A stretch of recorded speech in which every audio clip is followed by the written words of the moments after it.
welcome everyone. Welcome to our Mente Counseling and Consultation podcast. I am Tara Cristobal Rivera, a certified nutritionist and therapist intern with Mente, and I'm here with Dr. Karen Hurley, a naturopathic doctor, a practitioner of functional medicine, and owner of Happy Body Now Clinic based in West Seattle. So thank you for being here with us. So Karen, happy to be here. yes, thank you so much for being here. We are so excited to have you. I think we would love to start with maybe if you would like to share a little bit of background about yourself and kind of what attracted you to this field. I think this would be a great way to get the conversation started. Sure. I am a naturopathic doctor practicing, coming up on my 16th year in practice this month. I came to functional medicine and naturopathy back in the 90s when I knew I wanted to be a physician, but wanted to be able to offer more tools to my clients or patients besides medications and surgery. The passion that I have for helping people, along with my scientific brain and my intuition, all combined and found me in this realm. And so I'm originally from Chicago. I grew up there, but made my way to the Northwest and stayed to practice my calling, which is as a naturopathic doc. Oh, wonderful, wonderful. You know, we as working at Mente, we're coming across clients who are hitting kind of their middle age phases and so forth for those that may be embarking in the menopause phase of their life. And so we'd love to get your thoughts and inputs around, you know, what are your thoughts around kind of the relationship between menopause and anxiety? Like how do you think that those two kind of intersect? That's a great question, Tara. I feel like I want to have us start with the definition of menopause first. Menopause is actually the true definition is 1 year if you're a woman without a menstrual cycle. And the median age in North American women across race for menopause is age 52. It used to be 51 before the pandemic. It shifted up to 52. Okay. But there's a 7 to 10 year lead into this time of cessation of menses that we call perimenopause. And often it's during that time of shifting hormones that women begin to experience anxiety. And in your area, as you know, there are instruments that you use to measure anxiety in individuals. And I would say that what distinguishes or what makes the anxiety specific to menopause is often in relation to what the woman is experiencing physically. There's a great deal of physical change and challenge that accompanies perimenopause, and it's often the source of anxiety for a lot of women who are going through this change that distinguishes it between what we might think of as anxiety in the mental health realm. Okay. So what I think I'm hearing you saying is that is part of this process, hormones may come out of maybe imbalanced, and so that can be a contribution into raising or increasing anxiety levels. Yeah, exactly. Okay. It's I think the greatest contribution. The resilience that women have when their hormones are in a steady state in premenopausal ranges starts to erode a little bit as the shifting planes of our hormones changes physical expression of our tissues, and just some physical symptoms of anxiety, I would say, in menopause that often accompany anxiety are heart palpitations, are insomnia, are racing thoughts that just don't shut off, especially at night. The woman is trying to get to sleep. Sleep disruption is a huge component of the perimenopausal change. And when people are sleep deprived, when women are sleep deprived, they feel more anxious. They can't accomplish their tasks, the activities of daily living and work responsibilities suffer, and that creates more anxiety. So it's sort of a negative feedback loop, but Yeah. it greatly stems from hormonal fluctuations that are happening as a woman reaches the age of menopause. Okay. Do you think there's a difference between like, let's say, genericized anxiety versus maybe anxiety caused by menopause or menopausal symptoms? Can you just say that one more time? Yeah, I was just wondering if is there differentiation in anxiety, being from typical anxiety versus like anxiety being caused like going through menopause? Like, is there if there's a differentiation there, or Yeah, is it it's a similar? good Yeah. question. I've been thinking about that, and I would say that if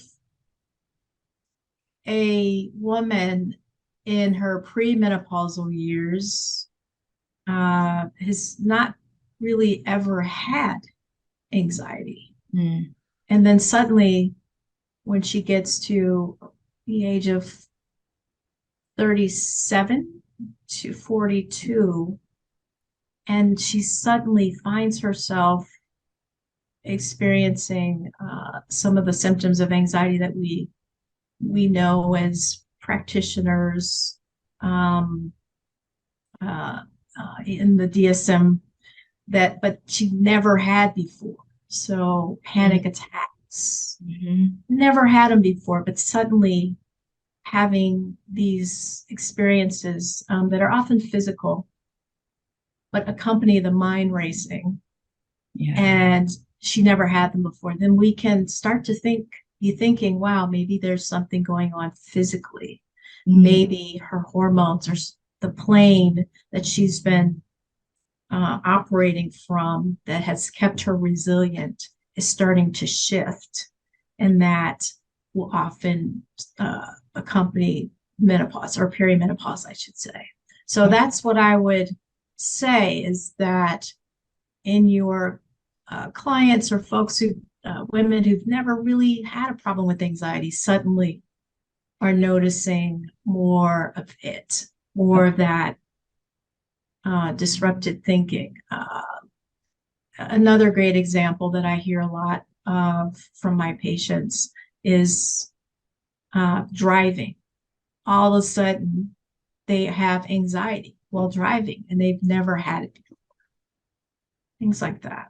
that's so interesting. And so I guess, yeah, when clients are coming in sharing these symptoms, I guess part of the assessment is understanding if these were, if these were always reoccurring or if these are new, and then I guess age maybe playing a factor to some degree in assessing, Yes. kind of putting all that together. Okay. Yes. And part of what you and the good folks at Mente do is to teach resilience by providing safety, by helping your clients with, stress management techniques, more than that. But you Yeah. get my drift. Yeah. And when suddenly those behaviors or resilience behaviors, I should say, stop working, like they just aren't helping your clients in the same way that they once did, then there might be a physical component to the mood disruption that needs to be addressed. Okay. What would Yeah. you recommend for someone who is starting to feel these symptoms and and maybe coming to see someone like you? Is it a matter of getting blood work, or what does that look like in terms of helping to identify that this may be that menopause or perimenopause may be starting for them, and how they can help manage that? Because what we do find with some clients is like once they understand what's happening with their body, then the activities or the mindfulness or the therapeutic practices can help supplement with how to manage through those. But once they have the knowledge around it, it feels like it's a little bit more at ease now. They know how to move forward with it. Sure. Well, we haven't really addressed other possibilities. I'm a naturopathic doctor that teaches people how to eat, teaches the importance of exercise. I'm getting into the foundations of health now because that conversation also has to happen. So assuming that, stress management behaviors are pretty resilient, assuming that your clients are exercising fairly regularly. We know that exercise is a tremendous, is associated in studies with a great, vastly reduced anxiety and depression in people who manage to do it on a regular basis. So assuming that those foundations are there, but they're still having symptoms of anxiety, then I would very likely be looking at their hormones to see what their baseline levels are testing at. It's can be challenging to do blood work to check hormone levels because it's in perimenopause, hormones are literally oscillating. They're not, there is no steady state as there has been for most of the female life cycle.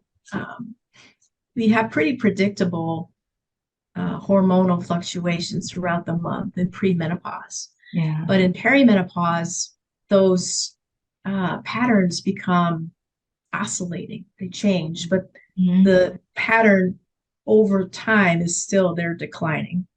Yeah. And so it's what I typically do, just as a for my own reference point, manage to want to see what the baseline levels are for most of my patients of their hormones. And so I'll be checking also not just their sex steroid hormones. I'll just name them. Estrogen and progesterone are the hormones that make women women.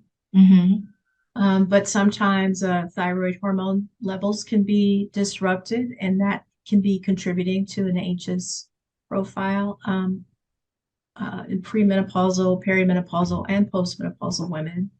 Also, what's underappreciated in conventional medicine is checking adrenal hormones. Our adrenals are, in my mind, in the way that I think of them, is they are the physical place in the body where we respond to any stressors that we're exposed to. And over time, especially given the time that we're living in now, post global pandemic, most adults are dealing with a lot of stress. And so I want to also check adrenal hormone levels too, because it's the entire endocrine system, not just the sex steroid or gonadal hormonal system that needs to be accounted for when we're dealing with a woman who's having a lot of anxiety. You mentioned earlier about traditional medicine versus functional medicine. Do you want to share a little bit more about what functional medicine means for maybe some of our audience members that may not be familiar with that? Yeah, great question. And I think of my training as a naturopathic doctor and functional medicine practitioners as analogous. What we are trained to do is to support function. So that means the focus is to try and prevent the progression of illness, or prevent or lower the risk of chronic disease, which is what humanity is primarily dealing with at this stage of our development. And so assessing function is key to preventing disease. And that means, as I said earlier, we can't not discuss with our patients diet, exercise. These are foundational to the highest physical expression of health. And if we have those in place. If something does go wrong, you do get ill, we have a much faster recovery time. We have much more resilience to fight the disease if our baseline foundations of health are in place. And so that's what we're always talking about, these foundations of health with our patients, even as we are assessing what the symptoms of a disease expression might be, what the cause might be. Mm-hmm. And that involves sometimes looking at not just standard blood work, but looking at other types of assessments. And so, yeah, I hope that explains it. Yeah, absolutely. Well, what I appreciate about that is when you think about traditional medicine to some extent, it's it could be pathologizing and it could be a matter of let me write you a prescription. It feels more to some extent like putting the Band-Aid on it in some instances. But what I loved about your answer earlier around is let's understand what your environmental factors are or where you are at maybe with mental health or whatever that might be, to your point around how are you sleeping, what are your stress levels, like what are you eating, how are you releasing energy, or how do you do movement. And so once understanding that, then as the baseline to your point, then you can kind of understand where you may need to help the client or patient navigate through. And in doing that assessment, if you are finding that their lifestyle might be maybe a little chaotic in some way, or is part of the journey helping them to kind of get on a regimen or in some way in some routine or creating habits that can help support or increase quality or functional the way their body can functionally move that's most effective for them. Is that kind of some of the things that you work with your clients? Yeah, it's what I try to do with all my clients. And that's not to say that we in Washington State, I should be clear that in this state, I have a very unique scope of practice. I can prescribe and do prescribe medications when it's warranted, when it's needed. I don't usually start there. My training is heavily versed in nutritional medicine and botanical and herbal medicines, and sometimes even homeopathics.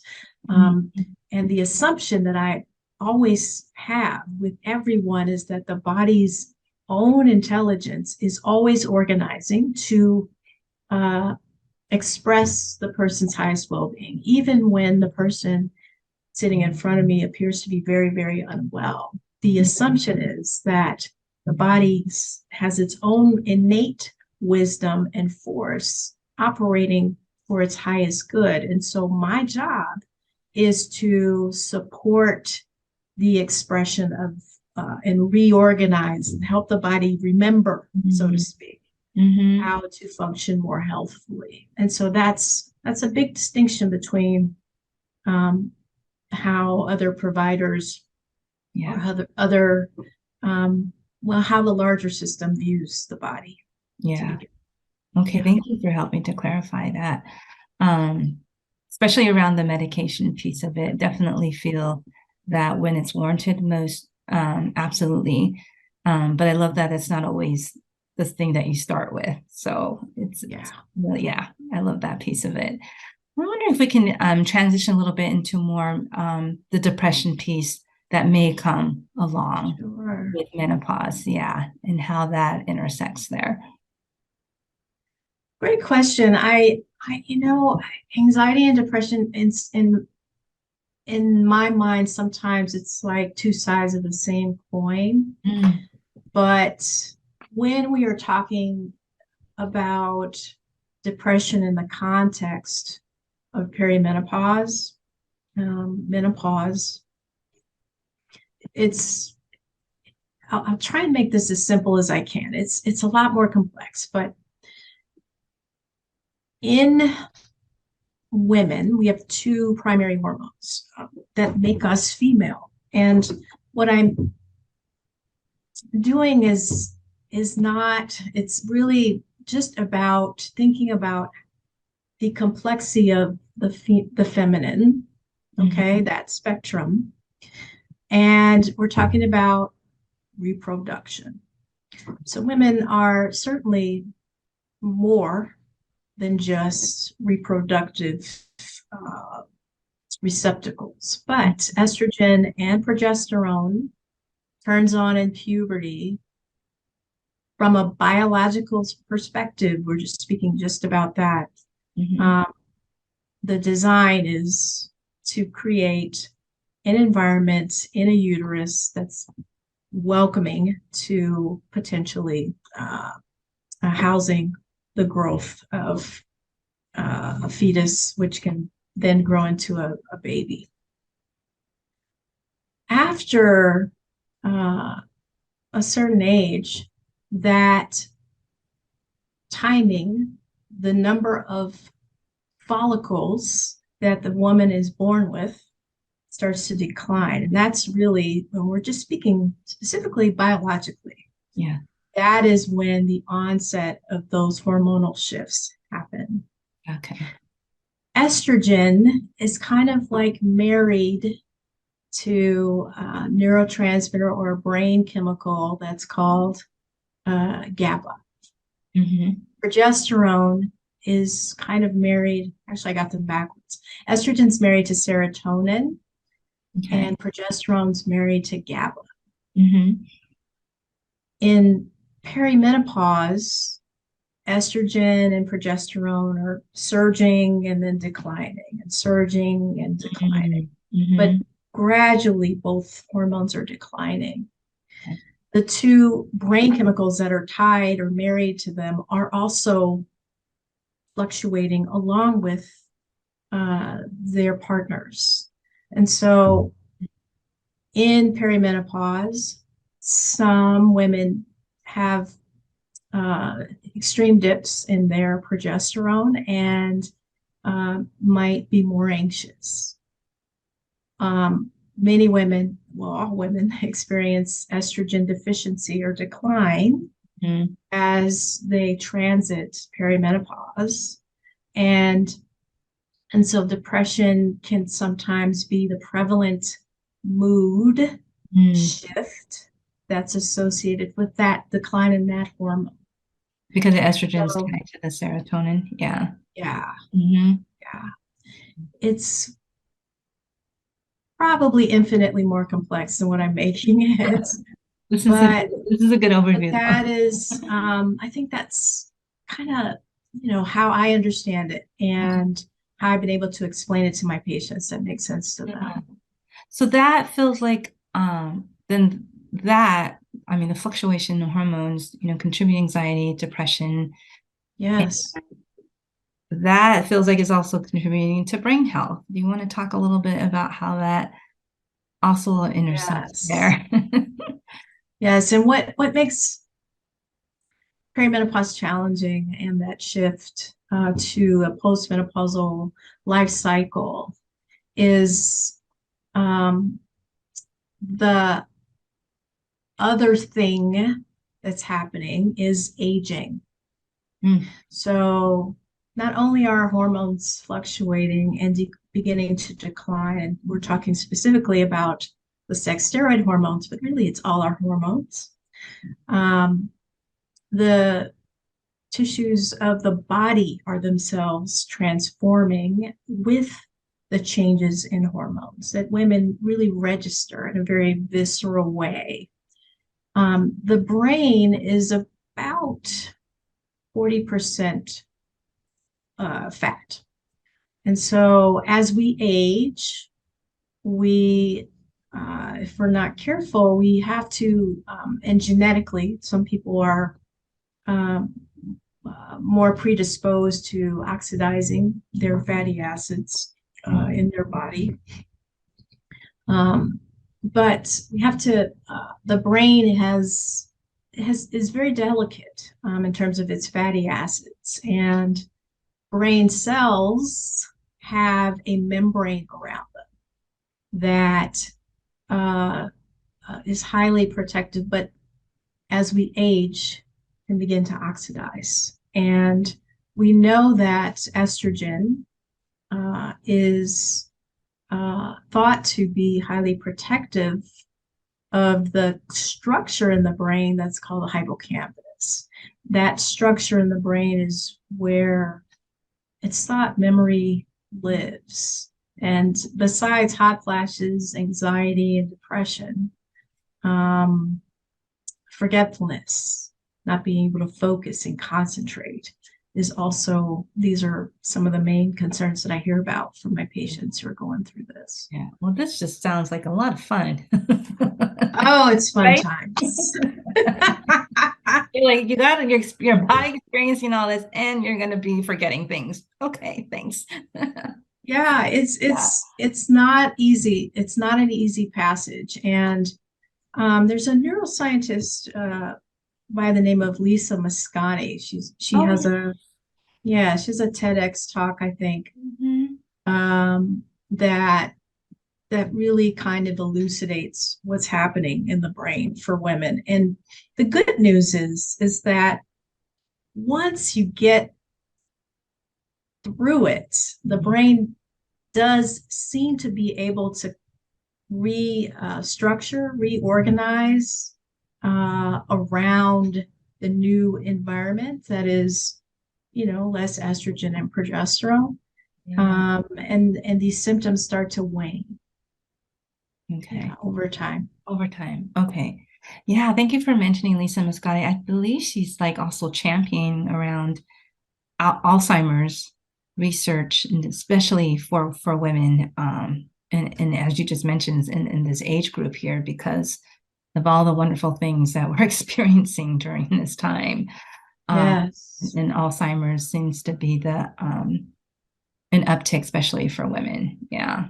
Yeah, Yeah. no question about it. I believe that I may be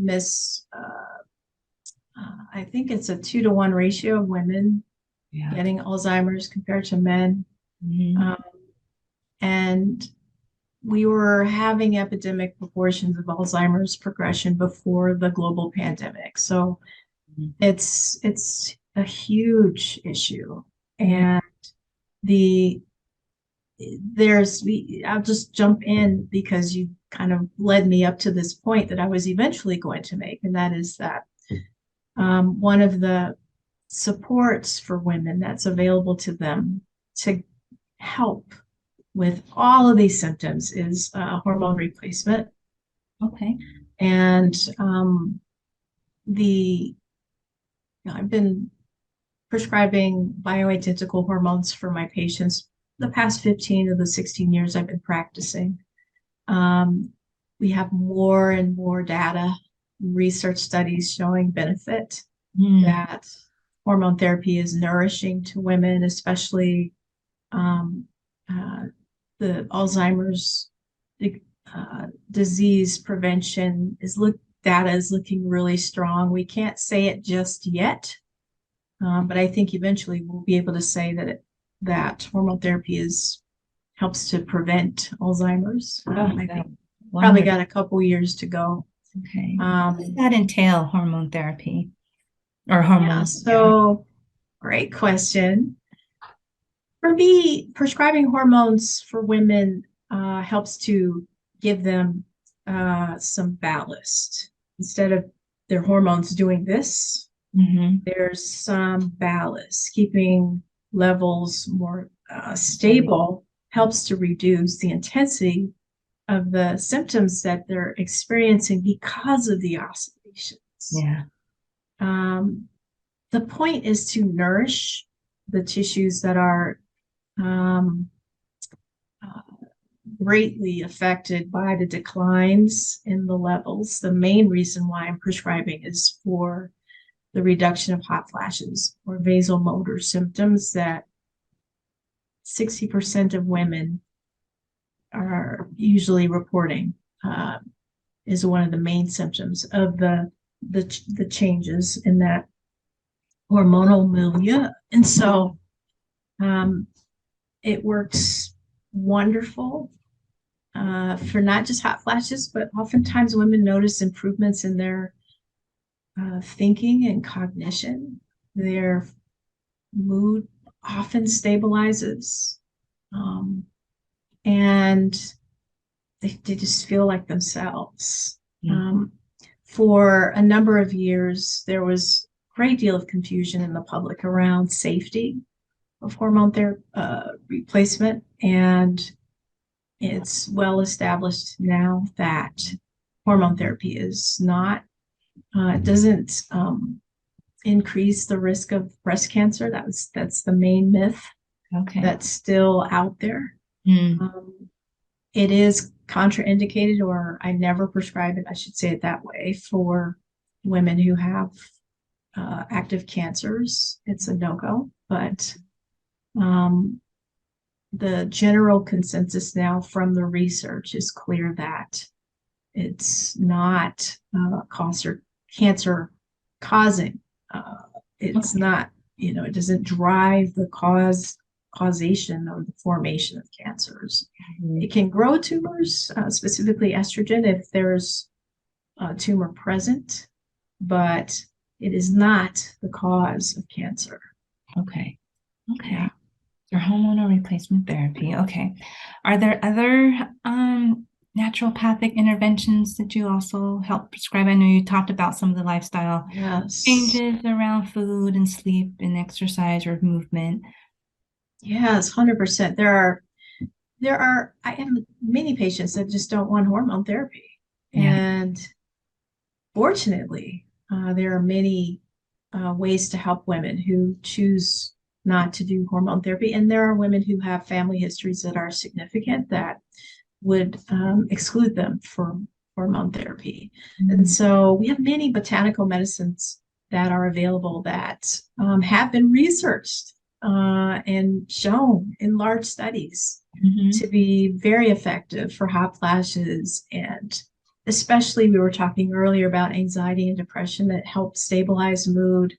One of my favorite herbs that has a lot of good research behind it is black cohosh. Oh. Um, it's can be phenomenal for women having anxious mood or depressed mood, either one, Hmm. and mild hot flashes. It can just work wonders. Okay. Good to know. I'm noting that. Yeah. Okay, that's wonderful. Okay, so some of the herbal remedies as well as lifestyle stuff, and then if women are interested in the and it's applicable to the hormonal replacement therapies or some other options Yes, there. Okay, absolutely. wonderful. Okay, I'm also trying to see.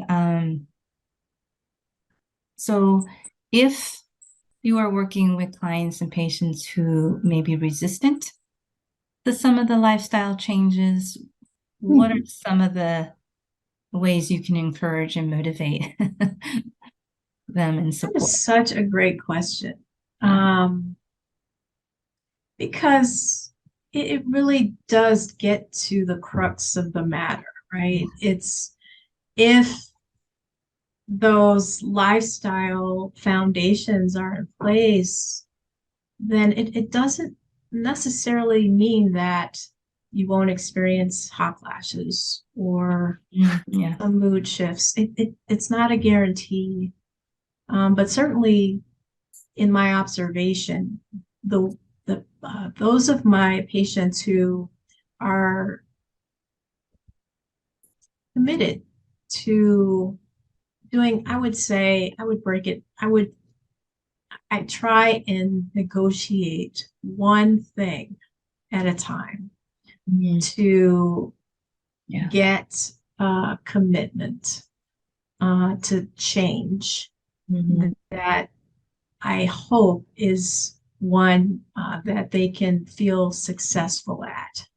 An example of that would be, let's take a look at the sugar that you're consuming Yeah. in your diet. Sugar is one trigger for hot flashes Mm, that almost universally women will report. So if they're not going to get off the couch, if they don't want to exercise, they've never been an exerciser, but they're eating sweets, then we can negotiate that. And a lot of times most people are willing to do one thing. Yeah. Um, and so we just start there. Okay. Yeah. Baby steps, right? Yeah, Yeah. Baby steps. Okay. absolutely. Wonderful. I think we're coming up on the time here, and I've been enjoying this conversation, just learning more about menopause, perimenopause, and some of the things and strategies that we can think about and incorporating or working with someone like you.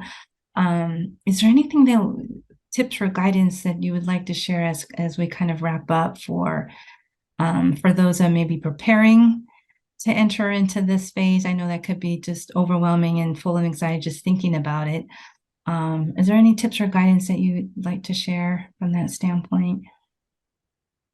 Yes, one final thing that I think is very, very important. And it's that women talk to each other Mm, about what is happening with their bodies, yeah. to not hold it in, grin and bear it, suffer in silence. Oh my gosh. That is what I would really like to leave our conversation with. It's just to encourage women to speak to their sisters, their mothers, their girlfriends, their coworkers. Tell them what they're going through, because chances are very good that they aren't alone. Yeah. And I think one of the great things about the work that you do, and Mente and the uh, counselors there, is that you really do encourage and create community Yeah. for your folks. We just came out of a pandemic where we have had an epidemic of isolation. Compound that with this, not it's not the easiest passage for women. It's physically very challenging to Mhm. go through perimenopause. And so my hope is that, besides seeking out you or me or someone who practices like we do, that they seek out each other, their neighbors, Mhm. and get that support that they need in community. Women need more of that, I Yeah. think, as we progress through this century, through this Oh, decade. yes. I love this because there does feel like there's some shame or guilt or embarrassment or even stigma Yes, around talking about our menstrual cycles and talking about going through perimenopause or menopausal symptoms, because I think there's this perception that we just have to muster through it and pretend like it's not happening and then do everything else in our life perfectly. And exactly. thank you And for it's, sharing that. Yeah, yeah, yeah. absolutely. Thanks for asking. Thanks for the conversation. Oh This my is gosh, I so great. enjoy this. Thank you so much for making the time. I'm looking forward to connecting again soon. And yeah, thank you for all the guidance and the tips and information. Really appreciate it Take care. Thank you. so much.